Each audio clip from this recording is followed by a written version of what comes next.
पनवेल, नवी मुंबई, रायगड परिसरातील बातम्या पाहण्यासाठी आमच्या मी साक्षीदार या यूट्यूब चॅनलला सबस्क्राईब करा. खारघर येथील पांडवकडा धबधब्याजवळ बुडून एकाचा मृत्यू झाल्याची घटना आज पहाटेच्या सुमारास उघडकीस आली. अग्निशामक दलाच्या वतीने प्रणव मिश्रा राहणार कुर्ला या मृत तरुणाला बाहेर काढण्यात आले. मागील आठवड्यात गुरुवार 13 ऑगस्ट रोजी देखील पांडवगडा धबधब्याजवळ बुडून 23 वर्षीय आदित्य विश्वकर्मा या तरुणाचा मृत्यू झाला होता.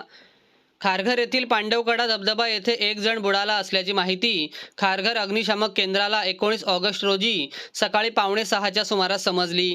यावेळी फायर जीप आणि जवान यांनी घटनास्थळी जाऊन पाहणी केली असता धबधब्यामध्ये जास्त प्रमाणात पाणी पडत होते.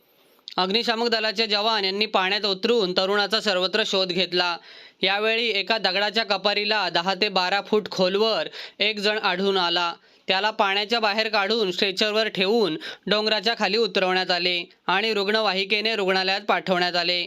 प्रणव मिश्रा राहणार कुर्ला असे मृत तरुणाचे नाव असून घटनास्थळी खारघर पोलीस हजर होते.